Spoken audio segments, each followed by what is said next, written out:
Mesdames, Messieurs, bonjour et bienvenue sur notre chaîne YouTube. L'information vous place au sommet du monde.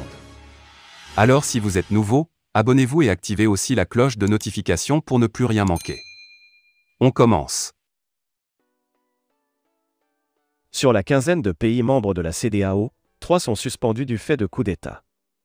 Il s'agit du Mali, de la Guinée-Conakry et du Burkina Faso.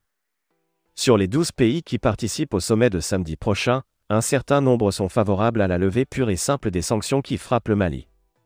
Par contre, nombre de pays de cette organisation sont toujours inféodés à la France et donc ne comptent pas faciliter la tâche à la délégation du Mali qui sera sans doute conduite par le vaillant ministre des Affaires étrangères, Abdoulaye Diop.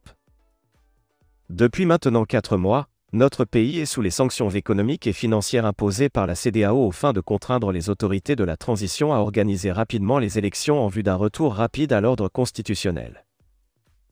La réunion extraordinaire du comité des chefs d'état-major des armées des États membres de la Communauté économique des États de l'Afrique de l'Ouest, CEDEAO, annoncée à Accra, Ghana, le week-end prochain, 4 juin 2022, suscite beaucoup d'espoir pour la levée enfin de ces sanctions jugées par les Maliens et par beaucoup d'observateurs comme injustes.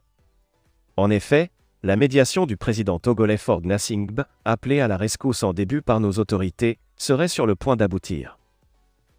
De ces missions discrètes au Mali et dans les autres pays, on en tire des bénéfices et des arguments qui plaident en faveur du Mali. Son vœu le plus ardent aujourd'hui est la levée des sanctions contre ce pays qui sert d'exemple d'indépendance pour l'Afrique et tout le tiers-monde. Depuis l'annonce de la tenue de ce sommet, de nombreuses sources politiques et diplomatiques ne cessent d'évoquer une possibilité de compromis sur une prolongation de la transition de 16 à 18 mois dans notre pays. Les avancées sont significatives et les perspectives sont bonnes.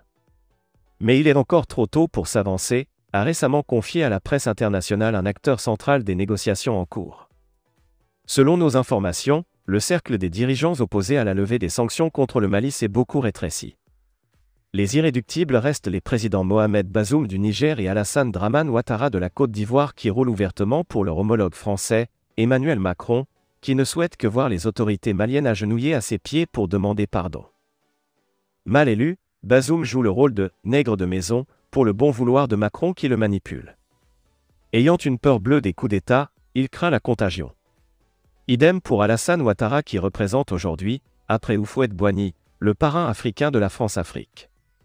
Des anglophones comme le Gambien Adama Barrow, le général Julius Maada Bio de Sierra Leone et le Libérien George Weah ne sont pas non plus contre la levée des sanctions. Alors que le Nigérian Mahamadou Buhari, le Ghanéen Ado Akufo, le Bissau-Guinéen Umaro Embalo Sissoko ou encore le Béninois Patrice